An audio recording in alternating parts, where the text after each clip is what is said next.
최근 맨시티의 경기를 보면 과르디올라 감독 입장에서 정말 용납할 수 없는 실수들이 너무 많이 나오고 있는데, 특히나 수비 라인에서 어처구니 없는 실수가 반복이 되고 있죠. 그리고 그 어처구니 없는 실수들도 굉장히 비슷한 장면이 많습니다. 예를 들어 이게 페에노르트와의 경기에서 나왔던 장면인데, 3대0으로 앞서다가 3대3으로 빌미를 주는 장면이었어요. 여기서 앞쪽에 있는 수비수가 볼을 떨어뜨려줬고, 이때 오른쪽과 왼쪽에서 수비수가 들어오고 있는 장면이었죠. 분명히 아주 쉬운 상황이었습니다. 그런데 달려 들어오다가 심슨 퍼시가 볼이 앞으로 떨어진 다음에 튀어오르는데, 여기서 옆에 있는 그바르디올에게 볼을 띄워줬어요. 애매하게 이제 볼을 줬죠. 그러니까 이게 여기서부터 문제가 생기는 거거든요. 옆에 있는 동료 선수에게 아무래도 수비 라인에서의 패스면 안정적으로 볼을 받을 수 있게 줘야 되는데, 여기서도 굉장히 불안하게 볼을 띄워서 헤더를 합니다. 그러니까 이 그바르디올이 볼을 잡을 때 상대 공격수의 압박을 받기 시작하죠. 특히나 요즘에 이런 장면들이 많이 나오는데, 그 맨시티 선수들이 후방에서 볼을 돌릴 때 발밑으로 주는 게 아니라 되게 애매하게 가슴 쪽으로 혹은 약간 허벅지 쪽으로 좀 띄워서 줄 때가 있어요. 그러다 보니까 아무래도 컨트롤하기도 어렵고, 그리고 볼을 띄워서 주게 되면 채공 시간이 있다 보니까 상대 공격수의 압박을 받게 되는 거죠. 그래서 그바르디올이 볼을 애매하게 컨트롤을 했다가 본인이 압박을 받으니까 허겁지겁 백패스를 합니다.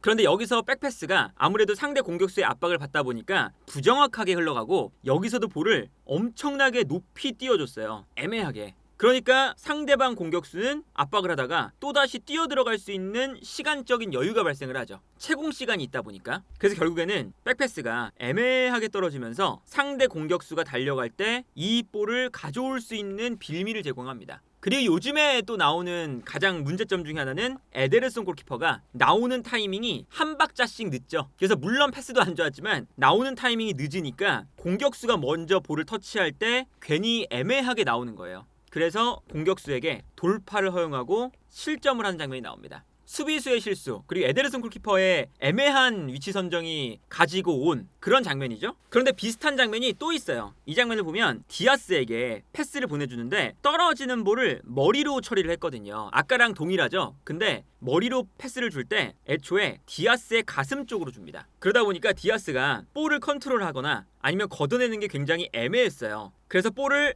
컨트롤을 할 때 상대 공격수의 압박을 허용을 합니다. 그리고 이 압박하는 선수가 리버풀전이라서 누네스, 전방 압박을 아주 잘하는 선수죠. 그러다 보니까 디아스가 볼을 컨트롤했을 때 이미 누네스의 압박을 강하게 받기 시작하고요. 여기서 볼을 빼앗기는 거죠. 그리고 볼을 빼앗겼을 때 그래도 측면에서 워커가 달려나오면서 이 볼을 가져오려고 하는데, 이때 뒤에서 달려들어오는 디아스를 또 못 봤어요. 그러다 보니까 워커가 다시 볼을 가져왔지만 디아스에게 다시 볼을 뺏기면서 완벽한 또 수비 라인에서의 실수로 위기를 초래하고요. 여기서 또다시 이번에는 뭐 에데르슨 골키퍼가 어쩔 수 없는 장면이긴 했지만 달려 나오면서 페널티킥을 허용하는 장면입니다. 이 장면도 볼을 걷어낼 때 애매하게 걷어내면서 나오는 장면이잖아요. 이 장면이 뭐 어제 경기도 똑같이 이제 나온 거죠. 어려운 장면은 아니었잖아요. 워커가 누네스에게 패스를 보내줬고, 누네스가 줄 수 있는 공간이 앞쪽에 없으니까 볼을 받은 다음에 에데르슨 골키퍼에게 백패스를 줍니다. 그런데 이 백패스의 속도도 굉장히 느렸고요. 그러니까 달려 들어가는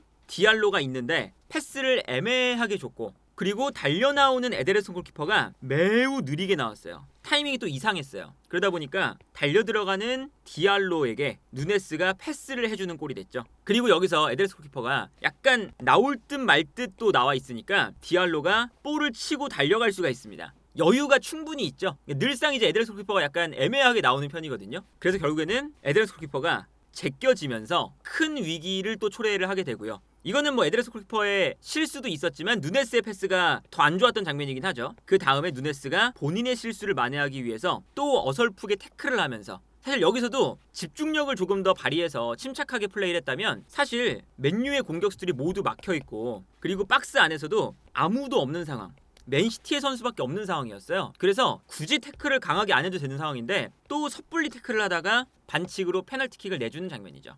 그러니까 이런 뭐 백패스 미스, 수비 라인에서 패스를 돌릴 때 동료 선수들 간에 패스를 받기 어렵게 패스를 준다거나 그런 장면들이 늘상 요즘 반복이 되거든요. 그러니까 이거는 아무래도 가르디올라 감독이 후방에서 볼을 소유하는 시간이 많을 수밖에 없고 경기를 주도하는 편이다 보니까 수비 라인에서의 미스가 나오면 수비 라인이 올라와 있을 때 당연히 치명적인 실책으로 이어지잖아요. 그런데 이 안정적으로 소유가 되어야 되는 볼이 약간 성의 없는 패스, 그리고 동료 선수를 어렵게 만드는 패스가 되다 보니까 여기서 실수가 나오고 맨시티의 뒷공간이 무너지는 그런 모습들이 반복이 되는 거죠. 이 장면도 마찬가지인데, 이 장면도 디아스가 패스를 주는데 패스가 균도안의 가슴 쪽으로 왔습니다. 사실은 반대편으로 방향 전환을 하려다가 이게 잘못 맞았거든요. 그러니까 균도안의 가슴을 맞고 떨어져요. 이 수비 라인에서 실수가 또 나온 거죠. 그래서 볼을 빼앗기게 되고, 볼을 빼앗기자마자 맨시티의 뒷공간을 향해서 공격수들이 뛰어나갈 수 있는 찬스를 맞이하게 됩니다. 그리고 약간 요즘에는 이 맨시티 선수들이 수비를 할 때 다소 성의 없는 장면도 나와요. 그러니까 이 장면을 보시면 물론 앞쪽에서 제대로 압박이 안 됐습니다. 그리고 맨시티의 수비 라인은 올라와 있는 상황이었죠. 그리고 여기서 이 뒷공간을 향해 패스가 들어가는데 뛰어 들어가는 선수들이 있었어요.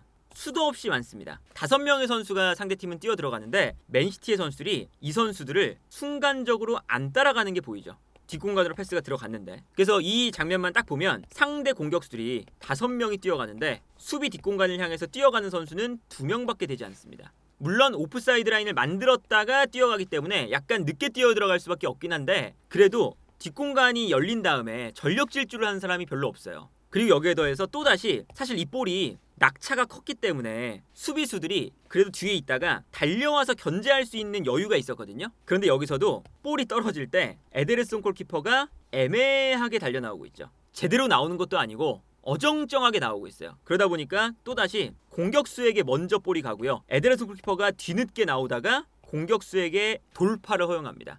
완전히 골문을 비워놨고, 그리고 이 결정적인 찬스에서 맨시티가 실점을 하게 되는 장면이 나오게 되는 거죠.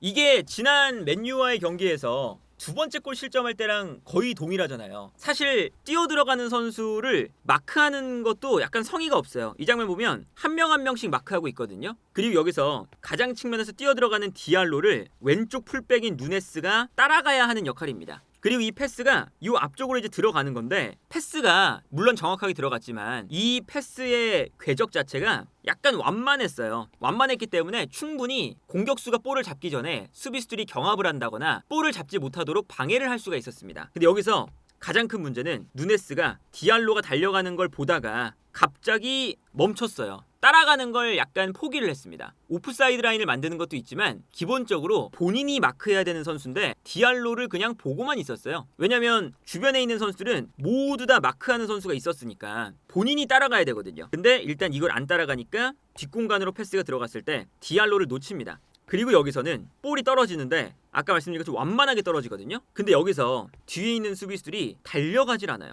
영상으로 보면 누네스가 뛰어가지 않는 것도 있고 뒤쪽에 있었던 그바르디올이나 디아스도 갑자기 걷습니다. 그리고 이게 아마 볼이 낙차가 크니까 에데르송 골키퍼가 나와서 잡을 수 있다라고 본 것 같아요. 그래서 순간적으로 걸어요 갑자기. 근데 여기서 또 에데르송 골키퍼가 나오는 것도 아니고 안 나오는 것도 아니고 어정쩡하게 서 있습니다. 그러니까 이 볼이 맨시티의 수비 라인과 골키퍼 사이로 떨어질 때 골키퍼도 그렇고 수비수들도 그렇고 서로에게 좀 밀었고, 디알로가 볼을 잡을 때 아무도 견제를 안 합니다. 그러다 보니까 디알로가 볼을 잡게 되니까 허겁지겁 이제 에데르송 골키퍼가 나오다가 디알로가 센스 있게 튀어오르는 볼을 머리 위로 넘기면서 에데르송 골키퍼의 뒷공간으로 볼을 치고 달리고요. 완전히 프리한 찬스에서 득점을 하죠. 이런 장면 보면 사실 최근에 이 맨시티의 가장 큰 문제는 수비 라인의 실수, 그리고 약간은 집중력도 좀 부족하고요. 약간 성의가 없는 장면들이 좀 나오거든요.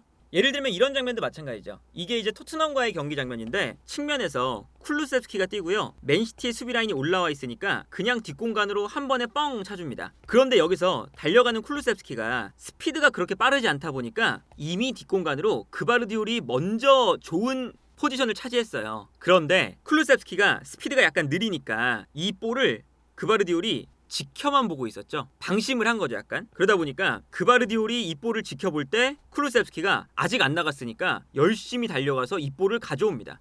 집중력의 차이이고 약간은 성의의 차이죠. 그러다 보니까 쿨루셉스키가 여기서 볼을 빼앗는 순간 당연하게도 맨시티의 수비 라인에는 위기가 찾아오게 되고, 여기서 이제 실수가 나오면서 토트넘이 또 득점을 하게 되는, 쿨루셉스키가 패스를 넣어주면서 메디슨의 득점이 나왔죠. 이런 장면들을 보면 괜히 요즘에 맨시티가 최근 11경기에서 1승 2무 8패 최악의 성적표를 보여주고 있는데, 이 최악의 성적표를 보여줄 때 가장 큰 문제점은 단연코 수비 라인이거든요. 수비 라인에서의 실책, 그러다 보니까 실점이 너무 많아요. 11경기에서 무실점 경기가 승리했던 노팅엄 포레스트전 딱 한 경기고요. 이 경기를 제외하면 10경기에서 25골을 먹혔습니다. 그리고 11경기에서 경기당 2.5골을 먹힌 거죠. 이 노팅엄 포레스트전을 제외하면. 그리고 여기에 더해서 모든 경기가 2골 이상 실점이에요. 한 골을 먹히면서 진 적도 없습니다. 무조건 2골 이상 먹히면서 최근 11경기에서 10경기가 그렇게 실점을 하면서 졌거든요. 그러니까 한 경기에 2.5골을 먹히면서 승리를 가져오기는 당연히 맨시티가 지금 무리가 있고, 더군다나 지난 이 맨유전은 과르디올라 감독이 중간부터는 압박도 거의 안 하고 수비적인 컨셉으로 나왔던 경기였어요. 약간 내려앉아서 오히려 맨유의 공격을 막아낸 이후에 공격을 하겠다. 약간의 역습을 좀 위주로 나왔던 흐름이었죠. 후반전 중반부터는. 그런데도 불구하고 수비 라인의 실수 때문에 무너지는 장면들이 나오니까 이거는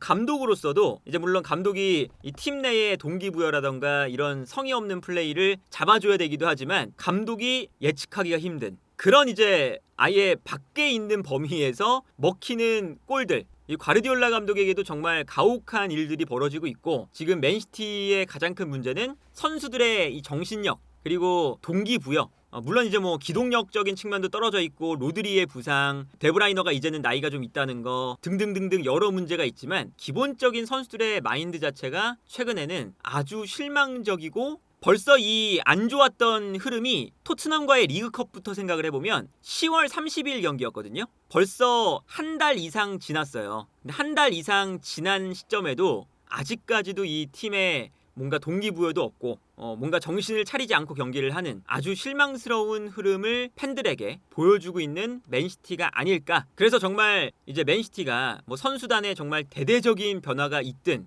어떤 방향으로든 동기부여를 다시금 찾아오는 90분 내내 집중력을 가져갈 수 있게끔 만드는 그런 무언가, 이 정신적인 부분을 제대로 잡아주는 게 과르디올라 감독에게 전술적인 측면뿐만 아니라 가장 중요한 지금 과제가 아닐까 하는 생각이 드네요.